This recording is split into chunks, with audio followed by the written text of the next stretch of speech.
አርዕስተ ዜና የሆሳዕና በዓል በኢትዮጵያ ኦርቶዶክስ ተዋሕዶ ቤተክርስቲያንና በኢትዮጵያ ካቶሊካዊት ቤተክርስቲያን በድምቀት እየተከበረ ነው።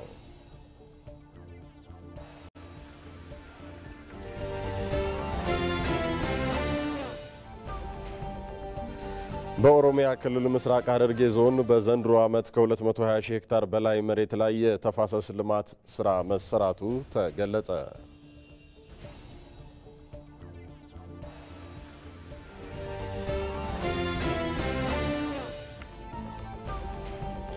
ከውጭ የቻይና የንግድ ሚኒስትር ዋን ጎንታኦ የአሜሪካ ታሪፍ በደሃ ሀገራት ላይ ከባድ ጉዳት እንደሚያደርስ አስታወቁ።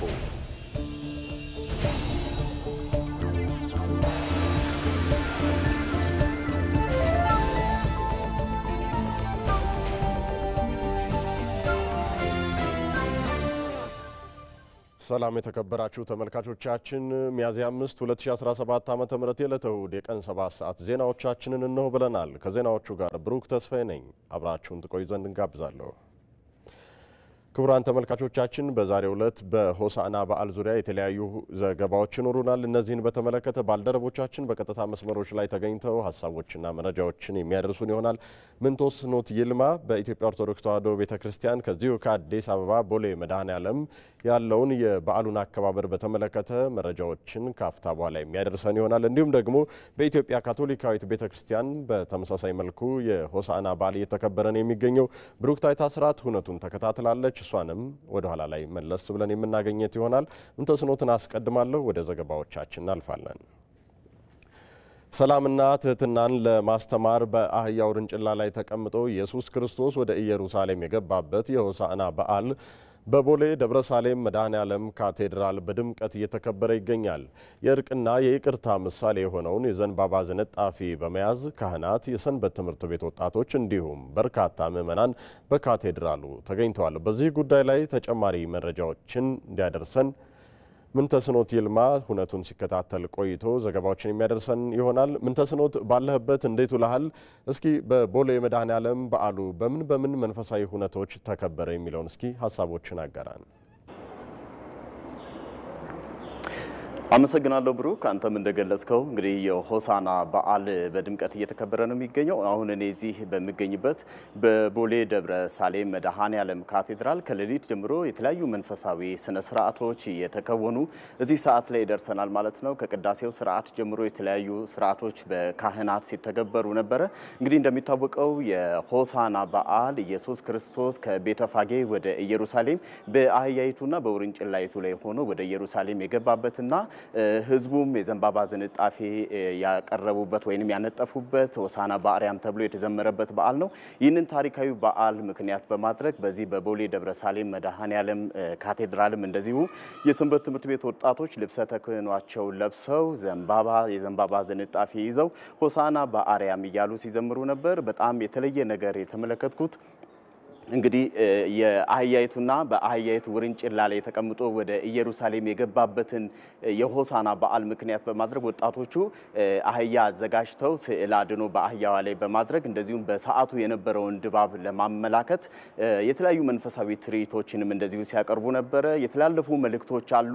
የሆሳዕና በዓል የሰላም በዓል ነው። ስለዚህ ሰላምን ልንሰብክ ከህዝቦችም ጋር በሰላም ልንኖር ይገባል። የሆሳዕና በዓል የፍቅር በዓል ነው። እንደዚሁ በመተሳሰብና በፍቅር እንደዚሁ ህይወታችንን መምራት አለብን። መንፈሳዊነት በአንድ ወቅት የሚቆም ብቻ ሳይሆን በቀጣይነትም እንደዚሁ ከህዝቦች ጋር በሰላም በመረዳዳት ማሳለፍ ይኖርብናል የሚሉ የተለያዩ መልእክቶችም እንደዚሁ ሲተላለፍ ነበር። እንግዲህ እንደሚታወቀው ከዚህ ከሆሳዕና ክብረ በዓል በኋላ ሰሙነ ሕማማት ነው የሚቀጥለው። በሰሙነ ሕማማትም ወቅት መንፈሳዊ ተግባራት እንደዚሁ ተጠናክረው መቀጠል አለባቸው የሚሉ መልእክቶች ሲተላለፉ ነበር። በአጠቃላይ በርካታ ምዕመናን የተሳተፉበት ካህናት የተሳተፉበት እንደዚሁም የሰንበት ትምህርት ቤት ወጣቶች የተሳተፉበት የደመቀ የሆሳዕና በዓል በዚህ በቦሌ ደብረ ሳሌም መድኃኔዓለም ካቴድራል ማሳለፍ ችለናል ማለት ነው። እንግዲህ ለመላው የእምነቱ ተከታዮች የኢትዮጵያ ኦርቶዶክስ ተዋሕዶ ቤተክርስቲያን ምእመናን በሙሉ መልካም የሆሳና በዓል እንዲሆን በቀጣይም የሚኖረው የሰሙነ ሕማማት መንፈሳዊ ተግባራት የሚከናወኑባቸው እንደመሆኑ መጠን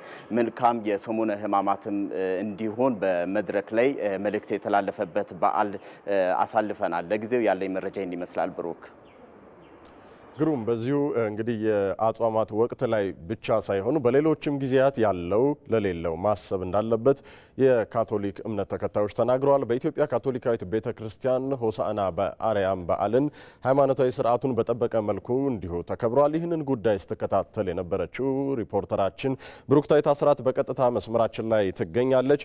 ብሩክታይት፣ እስኪ በኢትዮጵያ ካቶሊካዊት ቤተክርስቲያን የሆሳዕና በዓል በምን መልኩ ነው የተከበረው? ያነጋገርሻቸው ምእመናንስ ሀሳባቸው እንደምን ያለ ነበር?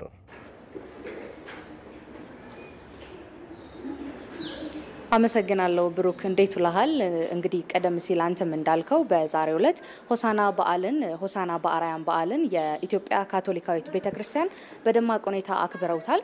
እኔም አሁን የምገኘው በልደታ ካቴድራል ቤተክርስቲያን ነው። እንግዲህ በዚህ ቤተክርስቲያንም በበዓሉን ለማክበር የኢትዮጵያ ካቶሊካዊት ቤተክርስቲያን ሊቀ ጳጳስ ብፁዕ ካርዲናል ብርሃነ ኢየሱስ ሱራፌልን ጨምሮ የሃይማኖት አባቶችና ምእመናት በተገኙበት በድምቀት በዓሉ ተከብሯል። በዚህ በዓልም እንግዲህ እንደሚታወቀው ሆሳዕና በአርያም ኢየሱስ ክርስቶስ በአህያ ውርንጭላ ላይ ተጭኖ ወደ ኢየሩሳሌም የተጓዘበት በዓል እንዲሁም ለምእመናኑ ፍቅርን፣ ትህትናንና ዝቅ ማለትን ያሳየበት እንደሆነ ይታወቃል። እንግዲህ ይህንንም በዓል በዛሬው ዕለት ሲከበር ምእመናኑ በዓሉን ከማክበር ባለፈ ኢየሱስ ክርስቶስ ያሳየውን በበዓሉ ዕለት ያሳየውን ምእመናኑ ከውነውት መተሳሰብን፣ ፍቅርን እንዲሁም ደግሞ እርስ በርስ መደጋገፍን እንዲከውኑትም ብፁዕ ካርዲናል ብፁዕ ካርዲናል ብርሃነ ኢየሱስ ሱራፌል ገልጸዋል። ከዚህ ባሻገርም እንግዲህ በርካታ ምእመናን በዓሉን ሲያከብሩ የዘንባባ ዝንጣፊ ይዘው በድምቀት ሃይማኖታዊ ስርዓቱን በጠበቀ መልኩ ነው ያከበሩት። እንግዲህ ከዚህ ባለፈም ምእመናኑ ምንድነው ያነሱት ሀሳብ መሰለ?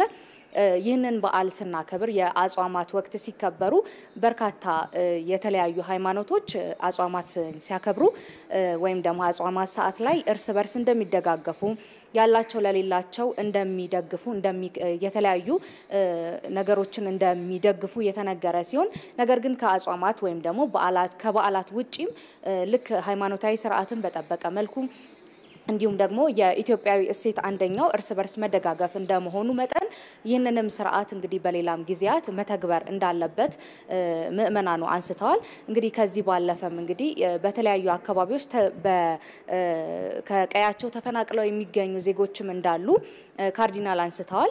ይህንንም እንግዲህ ታሳቢ በማድረግ እነዚህንም ዜጎች ድጋፍ ማድረግ እንዲሁም ደግሞ ማሰብ እንደሚጠበቅበት ነው ያነሱት ካርዲናል። ከዚህ ባሻገር እንግዲህ ምእመናኑ በዓላቱ ሲከበር በዛሬው ዕለት ይህንንም የሚሰብክ ወይም ደግሞ ምእመናኑ መደጋገፍን፣ ፍቅርን፣ ይቅርታን እንዲያደርጉ በስፍራው ላይ የተሰበከው አንደኛው ሁነት ነው ማለት ነው። እንግዲህ ለጊዜው ያለኝ መረጃ እንዲሁም የነበረው ሁነት ይህን ይመስላል። ብሩክታይት አመሰግናለሁኝ። ወደ ምንተስኖት ልመለስና ምንተስኖት የኢትዮጵያ ኦርቶዶክስ ተዋሕዶ ቤተክርስቲያን በቦሌ መድኃኔዓለም የነበረውን ሁነት እየተከታተልክ ነው ያለኸው። ቀጣዩ ሳምንት እንደምናውቀው ሰሙነ ሕማማት የሚከበርበት ነውና ምእመናኑ በምን መልኩ ነው ሰሙነ ሕማማትን ሊያከብሩ የሚገባው የሚሉ ሀሳቦች ተነስተው ይሆን? በድጋሚ አመሰግናለሁ ብሩክ። እንግዲህ በዚሁ በአውደ ምሕረቱ ላይ ብፁዕ አቡነ ኤልያስ ተገኝተው ነበር። እሳቸውም ሰሙነ ሕማማቱን በተመለከተ ሰፊ የሆነ ትምህርትና ቃለ ምዕዳን ቡራኬ እንደዚሁ ሰጥተዋል። እንግዲህ ሰሙነ ሕማማት ማለት ጌታችን ኢየሱስ ክርስቶስ ራሱን ለሰው ልጆች አሳልፎ የሰጠበትን ወቅት የምናስብበት ወቅት ነው።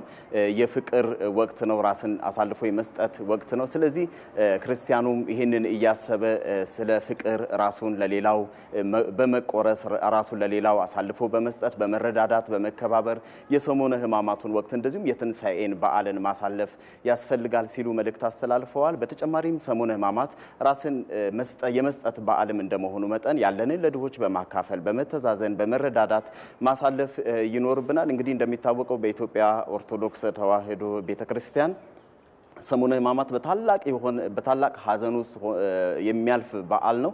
እንግዲህ ኢየሱስ ክርስቶስ ለሰው ልጆች ሲል ራሱን አሳልፎ የሰጠበት፣ የተንገላታበት፣ የተገረፈበት፣ ራሱን ለሰው ልጆች ቤዛ አድርጎ ሕይወቱን የሰጠበት በዓል ነው። በዚህም ሐዘን ውስጥ ሆና ቤተክርስቲያኒቱ እንግዲህ ለሰው ልጆች የተሰጠውን ድህነት የምናስብበት ወቅት በመሆኑ ይህንን ወደ ሕይወታችን መተግበር አለብን ሲሉ ነው ብፁዕ አቡነ ኤልያስ የተናገሩት። እንግዲህ ሰዎች በመረዳዳት በመከባበር በመተዛዘን ላጡት ሰዎች ያለንን ነገር አካፍለን በመስጠት የሰሙነ ሕማማቱንም ወቅት የአብይንን ጾም ስንረዳዳ እንዳሳለፍ ነው ማለት ነው። እንደዚሁ የሚመጣውን የትንሣኤንም ወቅት እንደዚሁ በመረዳዳትና በመተጋገዝ ውስጥ ሆነን ማሳለፍ ይኖርብናል ሲሉ መልእክታቸውን አስተላልፈዋል። ከዚህ ሰዓት ጀምሮ እንግዲህ እስከ ስቅለቱ ድረስ ያለው የሰሙነ ሕማማት ጊዜ በእንደዚህ አይነት ሁኔታ ማሳለፍ እንደሚገባ ብፁዕ አቡነ ኤልያስ መልእክታቸውን አስተላልፈዋል።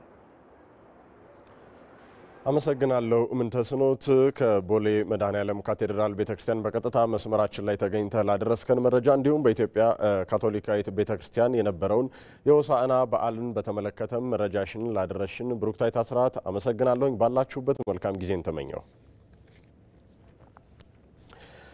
ከዚሁ ጋር በተያያዘ የ2017 ዓመተ ምህረት የሆሳዕና በዓል በርዕሰ አድባራት ወደ ገዳማት አክሱም ጽዮን ቤተክርስቲያን ተከበረ። በዓሉን ለመታደም ከተለያዩ የሀገሪቱ ክፍሎችና ከውጭ ሀገራት የመጡ የእምነቱ ተከታዮችም ተገኝተዋል።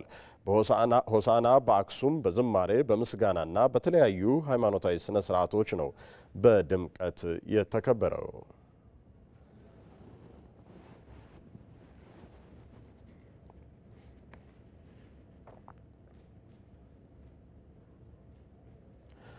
ክቡራን ተመልካቾቻችን እዚሁ ጉዳይ ላይ ተጨማሪ መረጃዎችን ልትሰጠን ከጥንታዊቷና ከታሪካዊቷ አክሱም ከተማ ባልደረባችን አልጋነሽ ተካ በቀጥታ መስመራችን ላይ ነው የምትገኘው። አልጋነሽ እንዴት ውለሻል? እስኪ በአክሱም የነበረው የሆሳዕና በዓል እንደምን ያለ ነበር? ምን አይነት ሀሳቦችስ በበዓሉ ድባብ ላይ ተላልፈዋል? አመሰግናለሁኝ ብሩክ። የዘንድሮ የሆሳዕና በዓል በርዕሰ አድባራት ወገዳማት አክሱም ጽዮን ማርያም ቤተክርስቲያን በታላቅ ድምቀት ነው የተከበረው።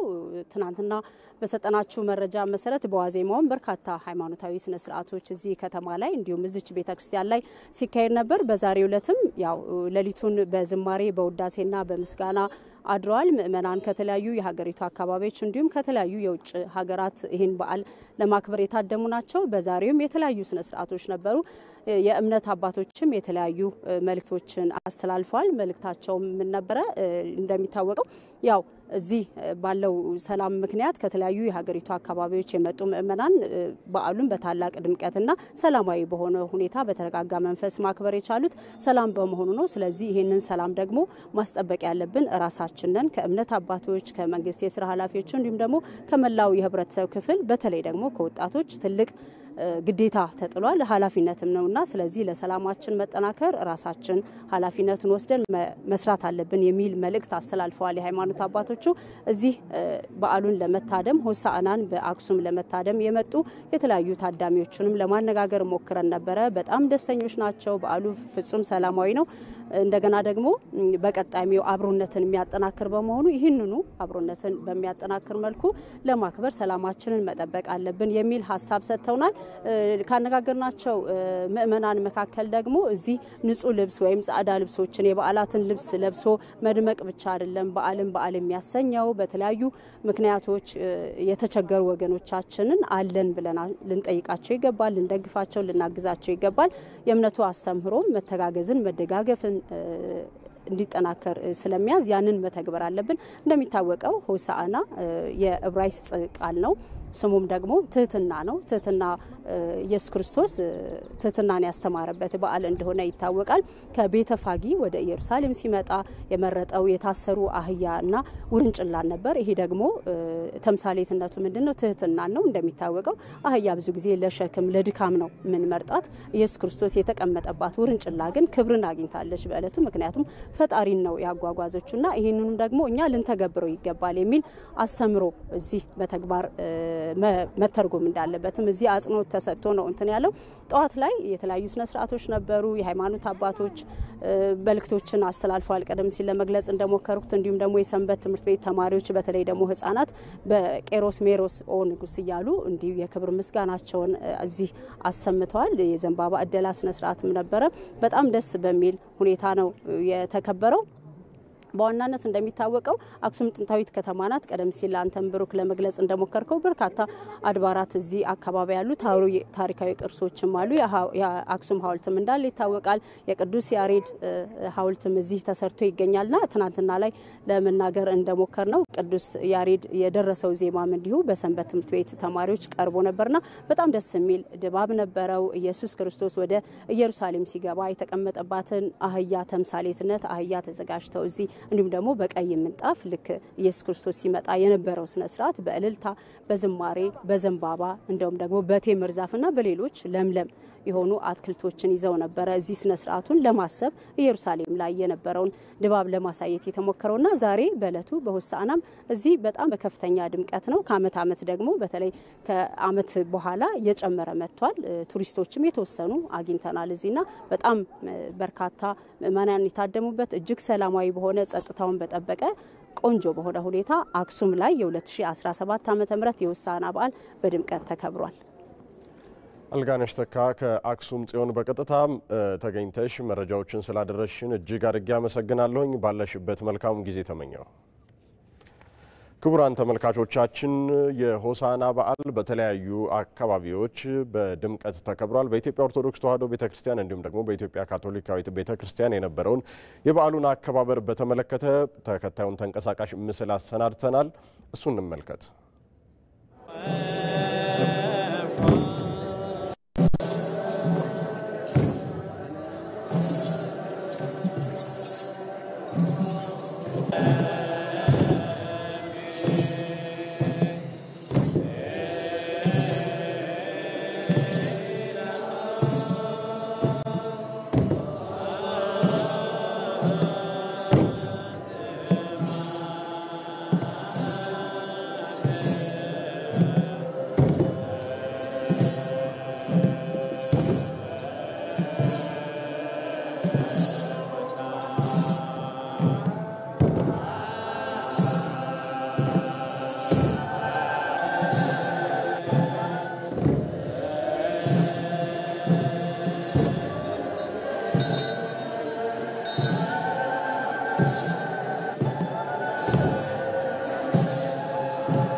የሚሰራ ሰው ጊዜ አይበቃውም።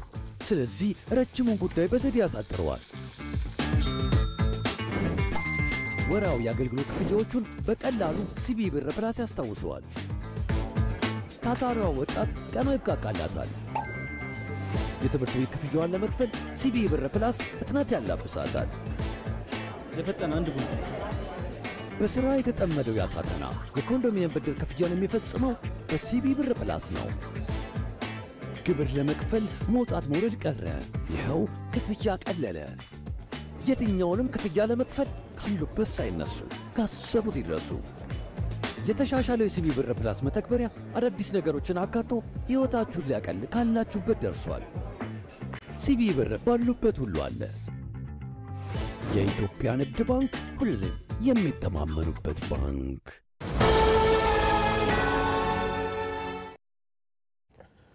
ወደ ሌሎች ዜናዎች እናልፋለን። ኢትዮጵያ ውስጥ የሚያስማማ ሀገራዊ ትርክት እንዳይገነባ የተዛቡ የታሪክ መዝገቦች ሚና ጉልህ መሆኑን የሰላም ሚኒስትር ዴኤታው ከይረዲን ተዘራ ተናገሩ። ፌዴራላዊ የመንግስት አወቃቀሩም ቢሆን ማዕከላዊ መንግስትን በማጠናከር የጋራ ትርክትን ለመገንባት አመቺ ሊሆን እንደሚገባው ነው የተነሳው። ሳራ ሳህለስላሴ ኢትዮጵያ ፌዴራላዊ የመንግስት አወቃቀርን ከሚከተሉ ሀገራት ውስጥ ናት። ይሁንና አተገባበሩ ከነበረበት ችግር የተነሳ የሚጠበቅበትን ለውጥ ማምጣት ሳይችል መቆየቱን በሀገሪቱ የጂኦፖለቲካ ጉዳይ ላይ የሚጽፉት ዶክተር ኤልያስ አቢ ይገልጻሉ። የተለያዩ ክልሎች አሉ፣ የተለያዩ ብሔረሰቦች አሉ። ሁሉንም አንድ ላይ ጨምቆ ማስቀመጥ አይቻልም።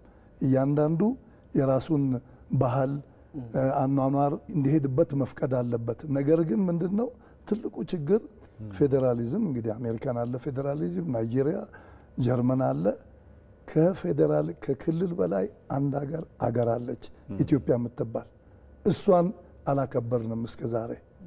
እቺን ስናከብር ምንም ችግር አይፈጥርም። እሷን እስካላከበርን ድረስ መበጣበጡ ይቀጥላል፣ አናቆምም። ይሁንና ከ80 በላይ ብሔረሰቦች የሚኖሩባት ኢትዮጵያ ህዝቦቿ ላለመግባባት ከሚዳርጉ ነጠላ ትርክቶች ይልቅ በጋራ ሀገራዊ ትርክት ላይ ማቆም የሚያስችሉ ታሪኮች ባለቤት ናት። እንደ አድዋ ያሉ ድሎችና ታሪኮች ላይ የሚስተዋሉ ግድፈቶች ታርመው የጋራ ታሪክና ትርክትን ማጉላት ላይ ሊሰራ እንደሚገባ የሰላም ሚኒስትር ዴኤታው ከሬዲን ተዘራ ይናገራሉ። እኛ በሰራነው ስህተት እንጂ አያት ቅድሚያቶቻችን ምናልባት በወቅቱ የሚያግባባቸው አንድ ቋንቋ አልነበረም። የሀገረ መንግስት ሂደታችን ገና ምስረታችን ሂደት ላይ ስለነበረ ለዛ ይመስለኛል በወቅቱ የነበሩት መሪ አመልን በጉያ ስንቅም ባያሉ አመል እንዳለኮ ተረድተዋል። አመል አለች ማለት ነው። ስለዚህ ምናልባት በወቅቱ አማርኛም ያህል የሚያሳስረው ህዝብ አማርኛ ሰፊ ተናጋሪ አልነበረው። ነገር ግን በኢትዮጵያ ቋንቋ ተነጋግሯል። ሰው ሀገሩን ለመጠበቅ ተግባብቷል። ያንን የመሰለ ጸጋ ብፌ በልኩ አለመጻፋችን ለተዛቡ ትርክቶች መቀመጥ የራሱ መሰረታል። የተዛባ ታሪክ ሳይኖረን ማለት ነው። በአዲስ አበባ የተገነባው የአድዋ ሙዚየምም የተዛቡ ትርክቶችን በማረም ለጋራ ሀገራዊ ትርክት እድገት መጎልበት በመንግስት ደረጃ የተሰጠው ትኩረት አንዱ ማሳያ ተደርጎ የሚወሰድ ነው። ከሰሩ ስራዎች አንዱ የአድዋ መታሰቢያ ነው። እዛው ስትገባ የሌለ ብሔረሰብ የለም። ምን ያህል አጀንዳው እንደሞታ አይታላው። የግጭት የተዛባ ትርክት የነበረው አድዋ ላይ ቆመኮ ስራ ሲሰራ እቺ ነች ኢትዮጵያ። ግጭትን አድዋ ላይ ብቻ አይደለም ከትላንት ወደ በዚህቹ 7 አመት ውስጥ አይተናታል። ያንን ለመፍታት አሁን የጀመርናቸው ትርክቶችን የማስተካከልና የወል ትርክትን የጋራ ትርክት መገንባት ብቸኛው መፍትሄ ነው። የብዙ ዘመን ታሪክ ባለቤት የሆነችው ኢትዮጵያ ህዝቦቿ በተለያዩ አውዶች የተሳሰሩ ናቸው። ለዘመናትም በአብሮነት ሀገር ድንበራቸውን አስጠብቀው ቆይተዋል። ይህ አብሮነት ታዲያ በስፖርት ዘርፉም ቢሆን የተንጸባረቀ ነው። አትሌቶች ሲያሸንፉ ሲድኒ ትዝላቸዋል 2,300,000 ሰው እኮ ነው የወጣው። ከሞጆ በፈረስ የመጡ ሰው ሰምቻለሁ። እና ይሄን በቀላል አትዩት። ስፖርት ሰብሳቢ ነው። አይቮሪ ኮስትን ከመበታተን ያዳነው የፉትቦል የድሮግባ ቲም ነው እኮ ገባችሁ? እና እኛን የሚሰበስብ ብዙ ነገሮች አሉ። ማየት አለብንና መጠቀም አለብን ባይነኝ። ለጠንካራ ሀገረ መንግስት ግንባታ የጋራ ሀገራዊ ትርክት ያለው ሚና ጉልህ መሆኑን በርካቶች ይስማሙበታል። ለዚህም ትምህርት ቤት ከሚገኙ ታዳጊዎች ጀምሮ እንደ ሀገር በዋና ዋና ሀገራዊ ትርክቶች ቀረጻና ግንባታ ላይ በቤተ እምነቶችና ሚዲያም ጭምር እንዲሰራበት ይጠበቃል። በአሪ ዞን የሚመረተው ቡና በአዲስ ስያሜ ለገበያ እንዲቀርብ እየተሰራ መሆኑን በተመለከተ ካፍታ በኋላ የምንላችሁ ይኖረናል።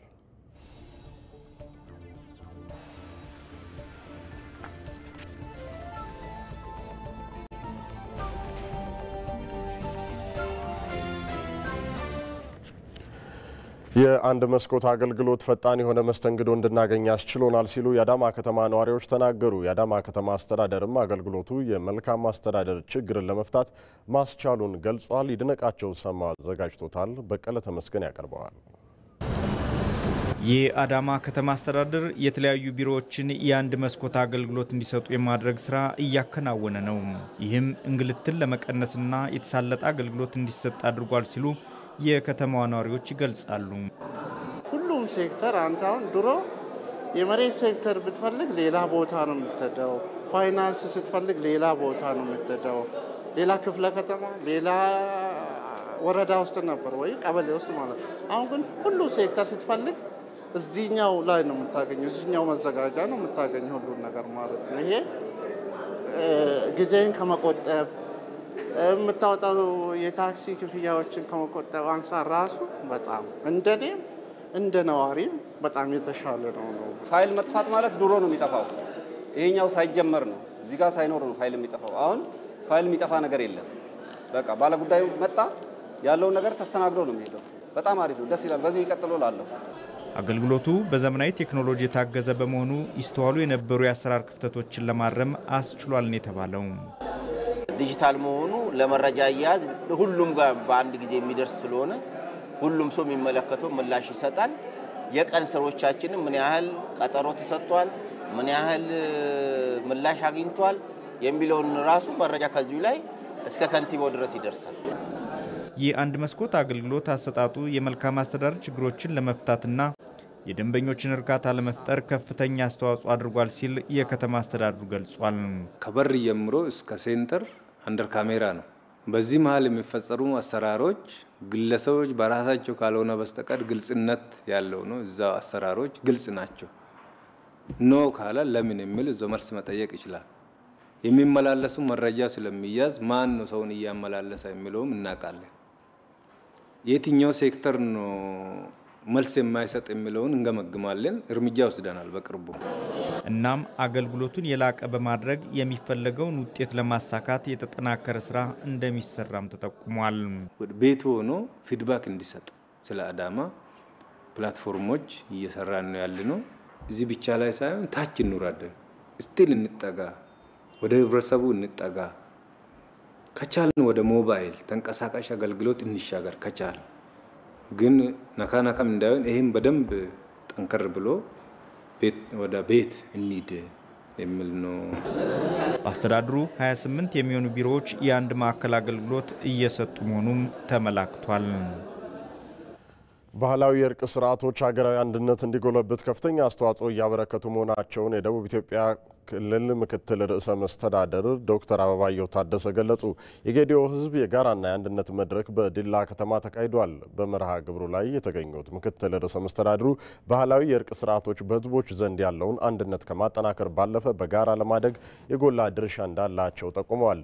እንደ ሀገርም የተጀመሩ ለውጦችን በዘላቂነት ለማስቀጠል ባህላዊ ዳኝነትና የእርቅ ስርዓቶችን በሚገባ መጠቀም ያስፈልጋል ያሉት ምክትል ርዕሰ መስተዳድሩ ትውልድን በዚህ ተግባር የማነጽ ተልእኮን ማጠናከር እንደሚያስፈልግም አሳስበዋል።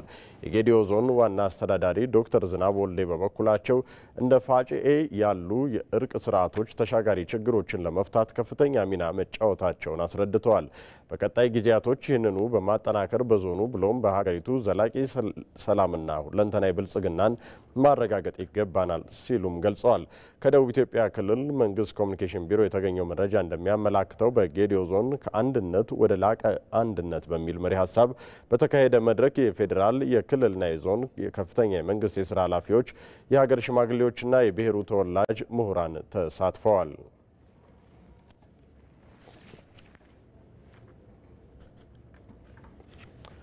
በኦሮሚያ ክልል ምስራቅ ሐረርጌ ዞን በዘንድሮ ዓመት ከ220 ሺህ ሄክታር በላይ መሬት የተፋሰስ ልማት ስራ ተሰርቷል። በዞኑ ባለፉት 3 ዓመታት የአካባቢ ጥበቃና የተፋሰስ ልማት ስራም ተጠናክሮ ቀጥሏል ተብሏል። አቤል ሙሉጌታ ዘገባውን አሰናድቷል። በኦሮሚያ ክልል ምስራቅ ሐረርጌ ዞን የተፋሰስ ልማት ስራ በሰፊው የሚሰራ ተግባር ነው። አብዛኛው የዞኑ አካባቢዎች ተራራማ በመሆናቸው በዘመናት የተፈጠረውን መራቆት ለመከላከል የዞኑ ነዋሪዎች የህልውና ጉዳይ ያደረጉትን የአካባቢ ጥበቃ ስራ በጋራ እየሰሩ ዛሬ ላይ የመልክዓ ምድሩን ገጽታም ለውጠውታል። በዞኑ ጎሮጉቱና ጉራዋ ወረዳዎች የተሰሩትን እንኳን ብንመለከት በርካታ የእርከን ስራዎችም ተሰርተውበታል። ይህም ተጨባጭ ለውጥን ማምጣቱንም ነዋሪዎቹ ይናገራሉ። ወደ 2004 አካባቢ ጀምረን ውሃ በጣም አገኘን። ስንሰራ የተለያዩ ስትራክቸሮቹን ሰራን፣ እርከኖቹን ትሬንቹን ይህ ስንሰራ በቃ ውሃ እድገት አሳየን። ራሱ ኩሪ የመጠጥ አልፈን ለአትክልቶቹ ለኢዶ የሚበቃ ውሃ አገኘን ማለት ነው። ምንጩም አደገልን። ይህ የእርከን ስራ ከመጀመሩ አስቀድሞ ጎርፍ መሬታችንን አፈሩን ይጠርግብን ነበር። የብዙዎችንም ቤት ጎርፍ ያጠቃብን ነበር። ስደትና መከራ አሳልፈናል። አሁን ግን በእርከኑ ምክንያት አፈሩም አይሸረሸርም፣ ውሃም እያቀበልን ነው። አፈሩ ለምነቱ እየጨመረ ነው። የጉራ ወረዳ ባሉት 49 ቀበሌዎች የእርከን ስራንም ሰርቷል። በሜራ ጉዲና ቀበሌ ብቻ ከ600 በላይ ሄክታር የተፋሰስ ስራም ተሰርቷል። ይህም በአንድ ወር የተሰራ የተግባርም ውጤት ነው። 237.5 ሄክታር ላይ ነው ስትራክቸሮች ያረፉት። ለ627 ሄክታር ለዚህ ከታች ላሉት የተፋሰሱ ተጠቂዎች ከቨሬጅ ይሆናል ማለት ነው። የእርከን ስራ በሁሉም ቀበሌ ነው እየተሰራ ያለው። ዘንድሮ አሁን እኛ ወደ 16000 ሄክታር ላይ ነው ስራ ለመስራት የሞከር ነው። በሌላ በኩል በጎሮጉቱ ወረዳ አካባቢው መራቆት ምክንያት ለብዙ ዓመታት ነዋሪዎች የእርዳታ ጠባቂ የነበሩ ቢሆንም አሁን ላይ በወረዳው የተፋሰስ ልማት በሰፊው ተሰርቶ ለውጥ መጥቷልም ተብሏል። በዞኑ በዘንድሮ ዓመት ብቻ በ500 የሚጠጋ የተፋሰስ ልማት ስራ ከ224000 ሄክታር መሬት በላይ በ40 ቀናት ውስጥ ማልማትም ተችሏል። ከርሰ ምድር ውሃ ተመልሷል። የአየር ለውጥ ተስተካክሏል። የአፈር ለምነቱ ጨምሯል። ምርትና ምርታማነትን ጨምሯል። ስለዚህ ካሁን በፊት ህብረተሰቡ ቀዮቹን ትቶ ነው ለስደት የተጋለጠው። አሁን እንደ ምስራቅ ሐረርጌ ከተረጅነት ወደ ምርታማነትን እያሻገረ ያለው የተፋሰስ ልማት ነው። ስለዚህ አሁን የተለያየ ወረዳ ውስጥ የተለያየ ተፋሰስ ውስጥ የከርሰ ምድር ውሃ እየጨመረ እየመጣ የህብረተሰብን ኑሮ እያሻሻለ ነው። የፌዴራል አካባቢ ጥበቃ ባለስልጣን ጽህፈት ቤት ዳይሬክተር አቶ ተሾመ ቡኔ በዞኑ የተከናወነው የተፋሰስ ልማት የሚበረታታ መሆኑንም ተናግረዋል። የተፈጥሮ ሀብት ሁሉም ዜጋ ሁሉም ህዝብ አውቆ ተረድቶ የኔ ጉዳይ ነው የመኖር ያለመኖር ጉዳይ ነው ብሎ መጠበቅ፣ መንከባከብ፣ ንጹህና ጤናማ አካባቢ የመኖር የልማት ስራዎች ደግሞ አካባቢውን በማይጎዳ መንገድ ዘላቂታ ባለው መንገድ ለልጆች መተላለፍ በሚችልበት በጎርፍ በድርቅ በመራቆት እንዳይጎዳ የመንከባከብ የመጠበቅ የዜጎች ግዴታ ነው።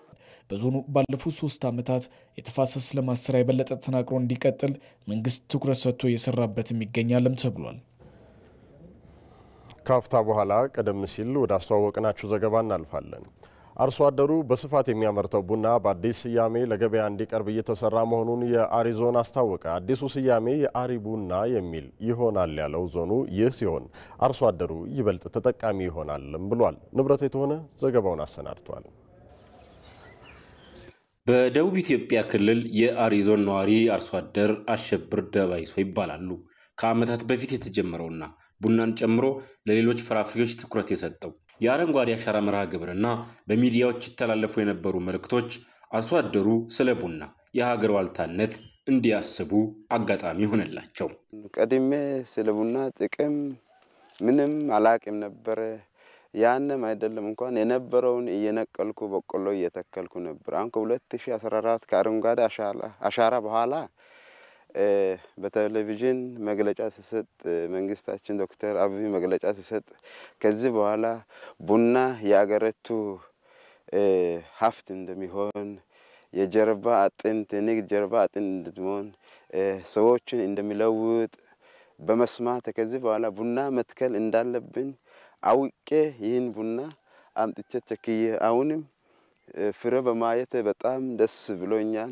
ቡና ውጤታማ መሆኑን በጣም አይቻለሁ፣ ደስም ብሎኛል። ይህን ተከትሎ 2014 ሐምሌ የተከሉት ቡና አሁን ምርትን መስጠት ጀምሯል። በእርግጥም ኢቲቪ በዞኑ ደቡብ አሪ ወረዳ ባደረገው ምልከታ አካባቢው ከፍተኛ የቡና ተክል ያለበት ነው። ሌላኛው አርሶ አደር ታደለ ወይቲጄ ቡናን ካሁን በፊት ቤተሰቦቹ ሲያለሙት ቢመለከትም ተጠቃሚ እንዳልነበሩ ይናገራል። አሁን ላይ ግን እሱ ወላጆቹና አያቶቹ ቡናን ከሚያለሙበት የተለየና ሳይንሳዊ መንገድን መርጧል።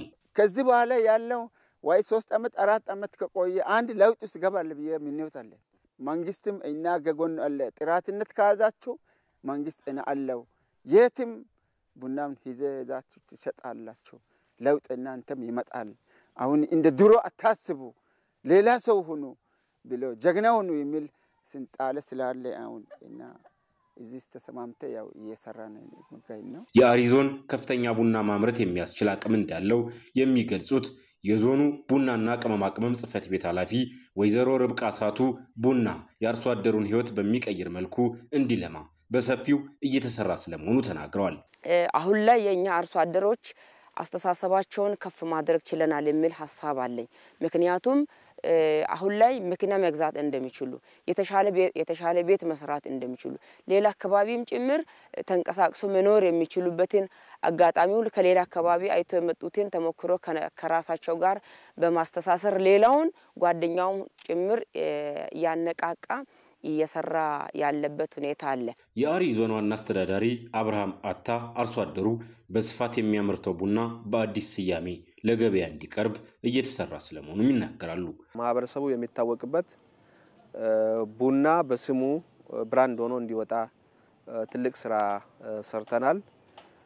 ከዚህ አኳያ የማህበረሰቡ ወይም የአሪ ማህበረሰብ ወይም የአሪ ቡና ተብሎ እንዲታወቅ አጠቃላይ ከሚመለከታቸው ባለድርሻ አካላት ጋር ሰፊ ሂደት የሄድንበት ሁኔታ ያለ ሲሆን በአሁኑ ሰዓት በአጠቃላይ እውቅናው ወደ ማለቅ ደረጃ ደርሷል ብሎ መውሰድ ይቻላል። አስተዳዳሪው አክለውም የአሪ ቡና በሚል ስያሜ ለገበያ መቅረቡ የሚኖረውን ጠቀሜታ ይጠቅሳሉ።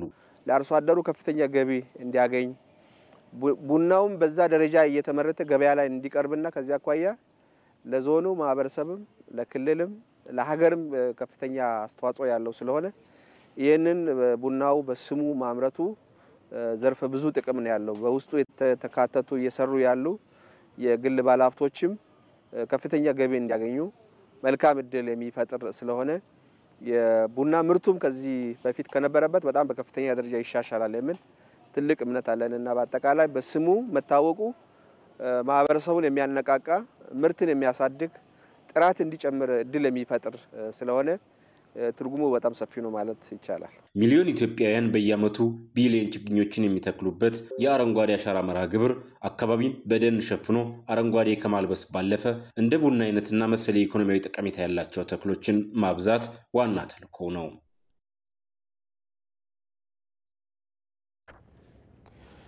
የሌማት ትሩፋት ንቅናቄ ለዜጎች አማራጭ የስራ ምንጭ ከመሆን ባለፈ ነባራዊ የስራ ባህልን እየቀየረ መምጣቱን በዳውሮ ዞን ተርጫ ከተማ አስተዳደር በዶሮ እርባታ ማህበር የተደራጁ ወጣቶች አስታወቁ። ወጣቶቹ የሚያመርቱት የእንቁላል ምርት ለገበያው መረጋጋት አስተዋጽኦ እያበረከተ እንደሚገኝም የከተማዋ ነዋሪዎች ገልጸዋል። ይህንን ተግባር ማጠናክሮ ለማስቀጠል እንዲቻል የመኖ ማቀነባበሪያ ለማስገንባት መታቀዱም ተነግሯል። ሰለሞን ባረና ነው ዘገባውን ያሰናዳው። የሌማት ትሩፋት ኢኒሼቲቭ ለዜጎች አማራጭ የስራ ዕድልን ከመፍጠር ጎን ለጎን ለዋጋ መረጋጋትም አስተዋጽኦ የጎላ እየሆነ መጥቷል።